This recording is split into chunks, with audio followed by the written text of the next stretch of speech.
लोकसभायाम् अद्य दिल्ली विधिं समेत्य आपराधिक विधि संशोधन विधेयकत्रयं सूचीबद्धम्। राज्यसभायाम् ऐषमः विनियोग विधेयकम् अधिकृत्य भवेत् चर्चा। तावत् अमर्यादित व्यवहाराचरणार्थं साम्प्रतं यावत् विपक्षस्य 92 सांसदाः निलम्बिताः।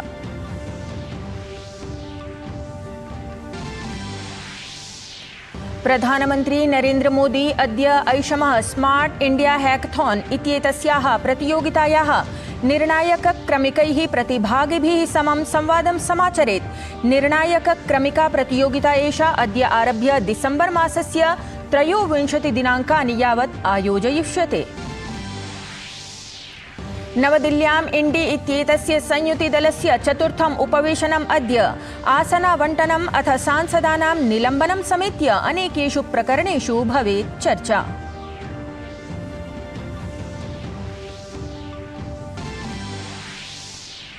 ज्ञानवापी प्रकरणेन सम्बद्धासु 5 याचिकासु इलाहाबादोच्च न्यायालयेन अद्य श्रावयेत् निर्णयः। डिसेम्बर मासस्य 8 दिनाङ्के वादश्रवणं सम्पन्नम् आसीत्।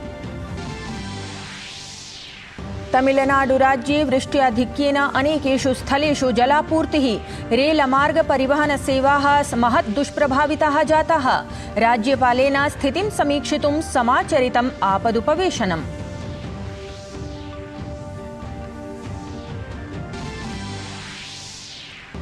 भारत दक्षिणाफ्रीका दलमध्ये अद्य क्रीडिष्यते द्वितीया एकदिवसीया स्पर्धा।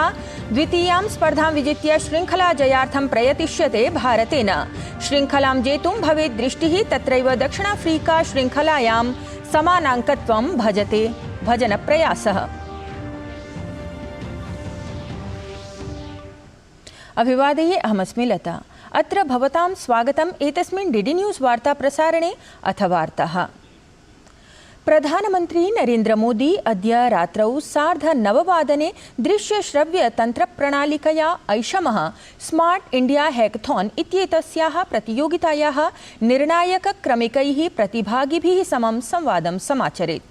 अत्रान्तरे प्रधानमन्त्री प्रतिभागिनः अपि सम्बोधयेत्। ध्येयं यत् प्रधानमन्त्रिणः युवा नेतृत्वस्य विकासयुतस्य दृष्ट्यनुरूपं समारब्धा स्मार्ट इंडिया हैकथॉन इति प्रतियोगिता राष्ट्रव्यापी उपक्रमत्वेन अस्ति। एतदन्तर्गतं छात्रेभ्यः प्रशासनस्य मन्त्रालयैः, विभागैः, उद्योगैः अथ अन्यैः सङ्घटनैः गम्भीरसमस्यानां समाधानार्थं मञ्चः प्रदीयते। प्रवर्तमानवर्षे स्मार्ट इंडिया हैकथॉन इत्येतस्याः निर्णायकक्रमिकप्रतियोगितायाः अद्य आरभ्य डिसेम्बर मासस्य 23 दिनाङ्कानि यावत् आयोजनं भवेत्। अत्र प्रतियोगितासु 12,000 प्रतिभागिनः अथ 25,000 परामर्शकाः सहभागितां समाचरिष्यन्ति। संसदः शीतकालिकं सत्रं प्रवर्तमानमस्ति, यत्र लोकसभायाम् अद्य केन्द्रीयावास नागरप्रकरणमन्त्री हरदीप सिंह पुरीः ऐषमः राष्ट्रिय राजधानी क्षेत्रं दिल्ली विधि विशेषप्रावधानपरं द्वितीयं संशोधनविधेयकं चर्चार्थम् अभ्युपगमनार्थं च प्रस्तुयात्। उक्तविधेयकस्य अभ्युपगमनेन दिल्ल्यां कतिपय अनाधिकृततया निर्मितेभ्यः आवासेभ्यः आगामिनं 3 वर्षं यावत् सुरक्षा प्रदास्यते। तत्रैव वित्तमन्त्रिपदासीना निर्मला सीतारमणः प्रवर्तमानवर्षीयं केन्द्रीयवस्तुसेवाकरसम्बद्धं द्वितीयं संशोधनविधेयकम् अथ करसङ्ग्रहणविधेयकं चर्चायै प्रस्तुयात्। एतदतिरिच्य ऐषमः भारतीयन्यायसंहिता, भारतीयनागरिकसुरक्षासंहिता, भारतीयसाक्ष्यविधेयकानि अपि चर्चार्थम् अभ्युपगमनार्थं च सूचीबद्धानि सन्ति। अपरत्र वित्तमन्त्रिपदासीना निर्मला सीतारमणवर्या राज्यसभायाम् ऐषमः विनियोगविधेयकम् अधिकृत्य चर्चायाः अनन्तरं लोकसभायां पुनः सम्प्रेषणपरं प्रस्तावं प्रस्तुयात्। प्रधानमन्त्री नरेन्द्र मोदी गतदिने वाराणस्यां 20,000 कोटिरूप्यकात्मिकाः विकासपरियोजनाः उपायनीकृतवान्। असौ यासां योजनानां शुभारम्भं शिलान्यासं च कृतवान्। तासु मार्गावास, सौरोर्जा, पेयजल, चिकित्सा सम्बद्धाः योजनाः सम्मिलिताः सन्ति। योजनाभ्यः एताभ्यः स्थानीयजनेभ्यः महती सुविधा भविष्यति। प्रधानमंत्री नरेंद्र मोदी अनेकेभ्यः रेलयानेभ्यः अपि हरितध्वज प्रदर्शन पुरस्सरं समारब्धवान्। वाराणसीतः नवदिल्लीं प्रति वन्दे भारत एक्सप्रेस इति रेलयानाय दोहरीघाटतः मऊ पर्यन्तं रेलयानाय हरितध्वजां प्रदर्श्य लोकार्पितवान्। एतस्मिन् क्रमे वस्तुवाहि रेलयानद्वयम् अपि सः समारब्धवान्। सहैव 10,000तमं स्वचालितं रेलयानकर्षणकक्षं हरितध्वज प्रदर्शनेन सञ्चालनानुमतिं कृतवान्। एतस्य निर्माणं बनारस लोकोमोटिव वर्क्स इति समवायेन कृतम् अस्ति। प्रधानमंत्री मोदी काशी सांसद ज्ञान प्रतियोगितायाः पञ्जीकरणपटलम् अथ च QR कोड इत्येतत् अपि अनावरणं कृतवान्। अत्रावसरे स्वीय संबोधने प्रधानमंत्री मोदी काश्यां जातानां विकासकार्याणाम् उल्लेखं कृतवान्। असौ भारतदेशस्य नारीशक्तेः, युवशक्तेः, कृषकाणाम् अथ प्रत्येकं निर्धनजनस्य विकासः अत्यन्तम् आवश्यकं मनुते। महादेव की काशी की मैं जितनी भी सेवा कर पाऊं वो मुझे कम ही लगता है। मेरे परिवारजनों, जब काशी का विकास होता है तो यूपी का विकास होता है, और जब यूपी का विकास होता है तो देश का विकास होता है। इसी भाव के साथ आज भी यहां करीब 20,000 करोड़ रुपए के विकास कार्यों का शिलान्यास और लोकार्पण हुआ है। बनारस के गांवों में पीने के पानी की सप्लाई हो, BHU ट्रॉमा सेंटर में क्रिटिकल केयर यूनिट हो, सड़क, बिजली, गंगा घाट, रेलवे, एयरपोर्ट, सौर ऊर्जा और पेट्रोलियम जैसे अनेक क्षेत्रों से जुड़े प्रोजेक्ट हो, ये इस क्षेत्र के विकास की गति को और तेज करेंगे। प्रधानमंत्री नरेंद्र मोदी गतदिने तत्रैव जनकल्याणयोजनाः लोकान् यावत् प्रापयितुं विकसितभारतसङ्कल्पयात्रायाः योगदानं प्रशंसितवान्। एतां योजनां विश्वविद्यालयत्वेन सह प्रतिपादितवान्। एक से बढ़कर एक सामर्थ्यवान हमारी माताएं, बहनें, बेटियां, बच्चे कितने सामर्थ्य से भरे हुए हैं, खेलकूद में कितने होशियार हैं, ज्ञान की स्पर्धाओं में कितने तेज है, ये सारी बातें खुदे देखने की, समझने की, जानने की, अनुभव करने की, ये सबसे बड़ा अवसर मुझे संकल्प यात्रा ने दिया है। और इसलिए सार्वजनिक जीवन में काम करने वाले हर एक को मैं कहता हूं, ये विकसित भारत संकल्प यात्रा ये हम जैसे लोगों के लिए एजुकेशन की चलती फिरती यूनिवर्सिटी है।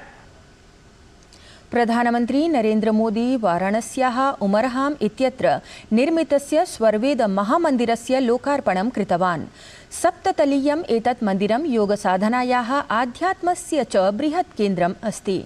अत्र 20,000 जनाः सहैव उपविश्य साधनां कर्तुं शक्नुवन्ति। 64,000 वर्गफीट क्षेत्रे निर्मितस्य एतस्य मन्दिरस्य निर्माणं विगतदशकात् जायमानम् आसीत्, यद्धि अधुना पूर्णताङ्गतम्।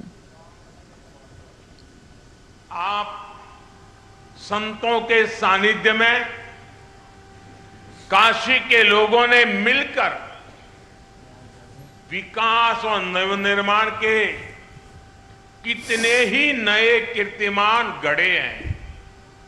सरकार, समाज और संतगण सब साथ मिलकर काशी के कायाकल्प के लिए कार्य कर रहे हैं। आज स्वर्वेद मंदिर बनकर तैयार होना इसी ईश्वरीय प्रेरणा का उदाहरण है। ये महामंदिर महर्षि सदाफल देवी जी की शिक्षाओं का, उनके उपदेशों का प्रतीक है। इस मंदिर की दिव्यता जितना आकर्षित करती है, इसकी भव्यता हमें उतना ही अचंभित भी करती है। प्रधानमंत्री अत्रावसरे स्वसंबोधने भारतस्य वैभवं प्रतिपादितवान्।